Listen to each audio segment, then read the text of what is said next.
Greetings.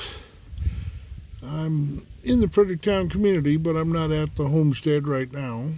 I left the homestead to get out and make a video of the corn shocks. I posted some pictures of corn shocks last week.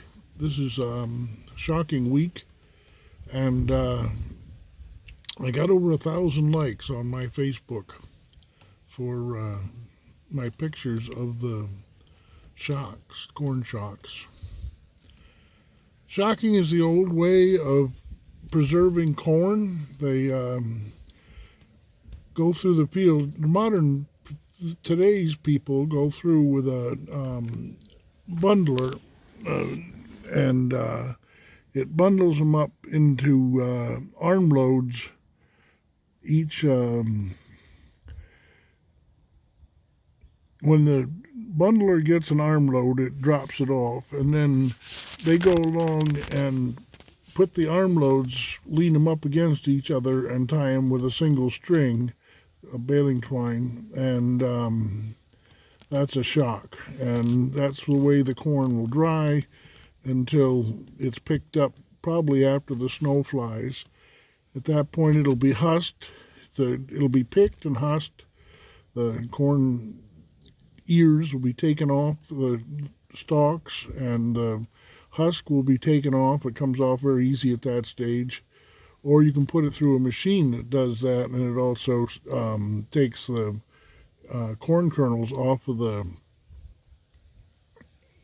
cob. But the hand way of doing it is to leave it on the cob and put it in a corn crib like you see at the Fredericktown homestead.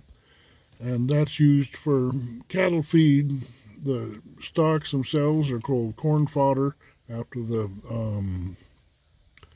ears are taken off.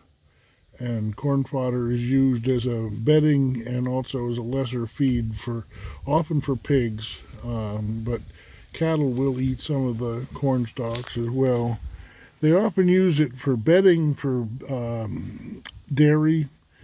We don't do much dairy in the community here anymore. We counted 5 farms that still dairy in the community yesterday, on Friday.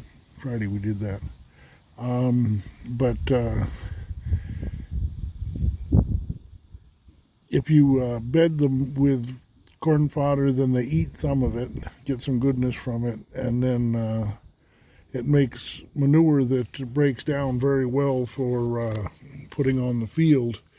The manure spreader will break up the stalks that are left in the manure, and so it's spread back out on the fields as fertilizer. Since I got such a overwhelming response from my pictures on Facebook, I thought I would make a YouTube post about corn shocks. We have several farms in the community that still shock up their corn. There's a couple different ways the Amish can deal with corn. They can drive through the field and pick it and trample the stalks, but they pick off all the ears, and at this stage you can pick ears and throw them into a wagon, and you won't get the husk. The husk will stay behind with the ear. You can just pick an ear, and the husk will stay behind once it's dry like this. Once it's dried down, the husk doesn't stick to it like it does with sweet corn that you're used to eating.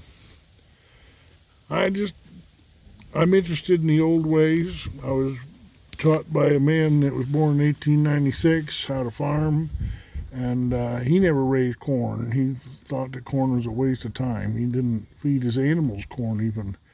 We fed a lot of peas and a lot of barley, but not corn, because even back in the 70s when I knew Archie Morris, born in 1896, he was worried about the genetics of corn.